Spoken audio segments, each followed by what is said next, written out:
Hello friends, welcome back on your YouTube channel knowledge academy best यार। My self Shankar और यार friends basic concept of chemistry का lecture number 7 लेकर आया हूँ, जिसमें हम डिस्कस करेंगे एटॉमिक मास, मॉलिक्यूलर मास और एवरेज एटॉमिक मास। तो फ्रेंड्स तो चलिए स्टार्ट करते हैं। चलिए ध्यान दीजिए, जैसे कि आप जानते हो क्लास 9th में लोअर क्लास में पढ़े होंगे तो एटॉमिक मास क्या होता है। जब किसी भी एटम को मास को ग्राम में डिनोट किया जाए तो वो एटॉमिक मास कहलाता है, राइट। वो बात सही है। जैसे मान लीजिए कि हाइड्रोजन का एटॉमिक मास 1 होता है, क्लोरीन का एटॉमिक मास 35.5 होता है, राइट है, 35 ग्राम होता है। तो ये राइट है, लेकिन इसको हम अब एक्सपेंडेड फॉर्म में देखेंगे, इसको एक्सटेंड करेंगे। तो चलिए स्टार्ट करते हैं। जैसे कि आप जानते हैं कि एटम का न्यूक्लियस और उसका रेडियस बहुत ही स्मॉल होता है, इतना भी स्मॉल होता है कि न के बराबर होता है, निजिलेबल होता है, लेकिन फिर भी हम कंसीडर करते हैं। अब चूंकि आप जानते हो कि एटॉमिक मास क्या होता है, बहुत कम होता है। अब इस एटॉमिक मास को मेजर करने के लिए हम किस टेक्निक का यूज़ करते हैं? उस टेक्निक का नाम है मास स्पेक्ट्रोस्कोपी। स्पेक्ट्रोस्कोपी के द्वारा फ्रेंड्स हम लोग एटॉमिक मास को मेजर करते हैं, ठीक है। सबसे पहले कि आप जानते हो कि हम जानते हैं कि एटॉमिक मास जो है, अब देखिए रिलेटिव एटॉमिक मास से क्या होता है, रिलेट होता है। ध्यान दीजिए, सबसे पहले अगर मैं आप लोग को बताना चाहूँ कि एटॉमिक मास को हम लोग क्या करते थे कि जो भी स्टैंडर्ड हम लोग क्या होता है, जो भी एटॉमिक मास को हम लोग निकालते थे तो पहले हम लोग हाइड्रोजन के बेसिस पर करते हैं। लेकिन मॉडर्न टाइम में जो हमारा एटॉमिक मास होता है, ठीक है, वह किस पर बेस है? वो कार्बन 12 पर बेस है। किस पर? कार्बन 12 पर, जिसको 1967 में एग्री किया गया है। फ्रेंड्स इस पॉइंट को ध्यान दीजिए जो मैं अंडरलाइन करूंगा। अब देखिए कार्बन 12 के आइसोटोप के आधार पर, ठीक है, आजकल जितने भी क्या होते हैं कि एटॉमिक मास निकाले जाते हैं वह इसी के बेस पर मांग कर चले जाते हैं, ठीक है, निकाले जाते हैं। तो आइए हम समझते हैं कि किसी का एटॉमिक मास कैसे निकलता है और उस एटॉमिक मास का कार्बन 12 का जो आइसोटोप्स है वो कैसे यूज करते हैं, को क्या बोलता है। ध्यान दीजिएगा, इसमें होता क्या है कि जो एटॉमिक मास होता है वो किस में डिनोट करता है? एएमयू में। किस में? एएमयू। एएमयू मतलब एटॉमिक मास यूनिट। अब एटॉमिक मास यूनिट जो होता है, सभी तरह के एटम होते हैं जो क्या होते हैं, इससे रिलेट होते हैं। यानी सिंपल वे में बोलें कि जितने भी एलिमेंट का या एटम का एटॉमिक मास निकालते हैं वह किससे रिलेट करके निकालते हैं? वो कार्बन 12 के आधार पर निकालते हैं। और वह किस में निकलता है? एटॉमिक मास यूनिट में। तो एटॉमिक मास यूनिट बोलता क्या है? ये बोलता है fine as a mass exactly equal to the 112 mass of the 1 carbon 12 atom. यानी कि अगर मान लीजिए कि कार्बन 12 का क्या है, किसी का मास निकालना है, को मास निकालने के लिए अगर हमको एएमयू निकालना है तो एएमयू कैसे निकाला जाता है सुन लीजिए। एएमयू क्या होता है कि मास जो है इज इक्वल टू द 1/12, ठीक है, क्या होता है 1/12, ठीक है, इनटू मास ऑफ कार्बन 12 ये लिखते हैं। यानी कि अगर हमको निकालना होगा तो कैसे निकालेंगे फ्रेंड्स? हम निकालेंगे एएमयू को 1/12 टू द, ठीक है, 1/12 into mass of carbon 12 atom. अगर इस बेसिस पर हम डिफाइन करते हैं तो हमारा अदर एलिमेंट का क्या होता है या एटम कह सकते हैं, उसका हम निकाल सकते हैं रिलेटिव मास। तो ये तो समझ में आपको आया होगा फ्रेंड्स।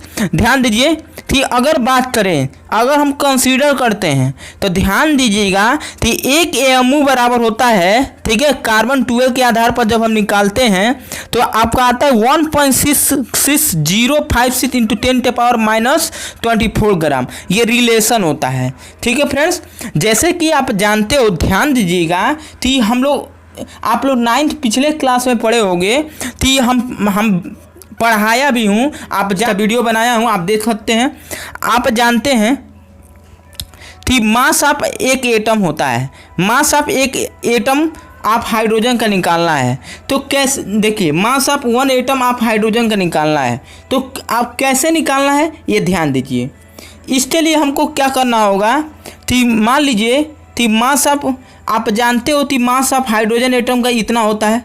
अगर इसको एएमयू में बदलना है तो आप जानते हो एएमयू में बदलने के लिए क्या करते हैं, अगर हम डिवाइड कर देंगे तो ये ग्राम किस में कन्वर्ट हो जाएगा, अगर हम इतना से डिवाइड कर देंगे, ठीक है, तो ये किस में आ जाएगा, एएमयू में आ जाएगा। और इतना से मल्टीप्लाई कर देंगे तो हमारा क्या निकल जाएगा, आपका निकल जाएगा, ठीक है, किस में, मल्टीप्लाई करने पर ग्राम में। जैसे मान लीजिए ठीक, अगर ग्राम में दिया है उसको एएमयू में कन्वर्ट करना है, एएमयू में, तो क्या करेंगे, उसको हम डिवाइड करेंगे कितने से, इतने से। अगर एएमयू में दिया है और उसको ग्राम में कन्वर्ट करना है तो हम क्या करेंगे, मल्टीप्लाई करेंगे इसी नंबर से 1, ठीक है, 1.605 इंटू 10⁻⁻24, ठीक है फ्रेंड्स। चलिए तो आई होप कि इतना, इसी तरह आप क्या कर सकते हो, अगर बात करें ऑक्सीजन का 16 ग्राम है, ठीक है, अगर इसको एएमयू में करना है कन्वर्ट तो आप क्या करोगे, 1.6605 इंटू क्या करोगे, 10⁻⁻24 से डिवाइड कर दोगे फ्रेंड्स, आपका निकल जाएगा। चलिए आगे की तरफ चलते हैं। देखिए ये आपका एटॉमिक मास है, जो आपको एटॉमिक मास, मॉलिक्यूलर मास या एवरेज एटॉमिक मास में इज होगा। ये आपका दिया है, इसका वैलेंसी भी दिया है, कितना चार्ज होता है, ये 33 है। चलिए आइए समझते हैं एवरेज एटॉमिक मास। क्या, एवरेज एटॉमिक मास फ्रेंड्स। तो एवरेज एटॉमिक मास क्या होता है, पहली बात ध्यान दीजिए। बात करें एवरेज एटॉमिक मास की, तो एवरेज एटॉमिक मास ध्यान दीजिएगा। देखिए कभी भी एवरेज एटॉमिक मास किसका निकलता है, एवरेज एटॉमिक मास हम आइसोटोप का कन्वर्ट करते हैं। जैसे मान लीजिए कार्बन का 3 आइसोटोप्स होता है, ठीक है, उसी तरह हाइड्रोजन का 3 आइसोटोप्स होता है, हाइड्रोजन, ड्यूटेरियम, ट्रिटियम। तो इस आइसोटोप का हम क्या निकाल सकते हैं, average atomic mass. Average atomic mass बराबर होता क्या है, तो जैसे मान लीजिए कि W से हम डिनोट करते हैं एटॉमिक मास, किससे, W से हम डिनोट करते हैं एटॉमिक मास। तो W अगर मान लीजिए एवरेज निकालना है तो ऊपर एवरेज W लिखेंगे, और एटॉमिक 12 का है,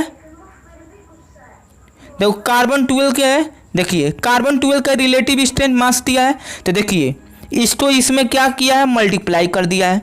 देखिए उसी तरह मल्टीप्लाई कर दिया है, मल्टीप्लाई कर दिया है। और मल्टीप्लाई करने के बाद क्या होता है फ्रेंड्स, कि बात करें तो अगर हम आपको सिंपल वे में बताएं कि क्या फार्मूला होता है, तो एवरेज एटॉमिक मास अगर निकालना होगा, एवरेज एटॉमिक मास, तो क्या होता है फ्रेंड्स, ध्यान दीजिए।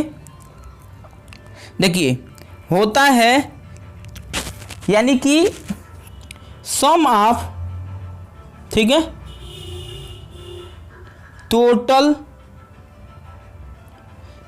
टोटल किसका, relative avoidance into atomic mass, atomic mass.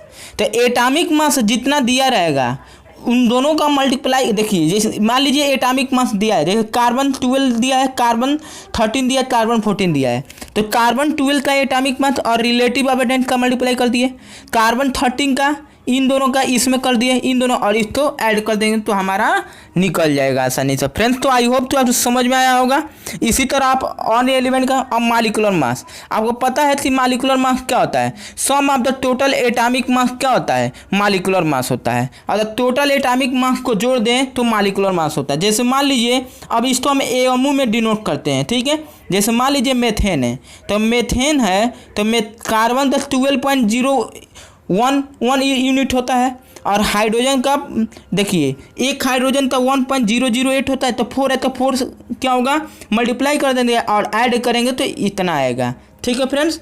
Similarly मान लीजिए कि आपको H2O का निकालना है, तो हाइड्रोजन का देखिए 2 है तो 2 इंटू 1.08 से मल्टीप्लाई, और ऑक्सीजन का 16 होता है तो ऐड करेंगे तो इतना आ जाएगा फ्रेंड्स। तो देखिए चलिए आगे की तरफ चलते हैं फ्रेंड्स। इसके बाद है calculate the molecular mass of glucose.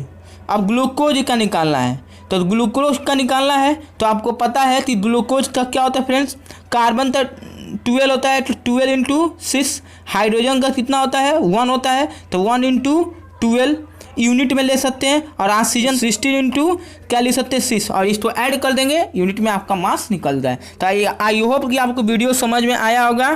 ठीक है, वीडियो को लाइक कर दे, शेयर कर दे और साथ ही साथ चैनल को सब्सक्राइब कर दे और बेल आइकन को प्रेस कर दे ताकि समय समय पर वीडियो का नोटिफिकेशन मिलता रहे। थैंक्स।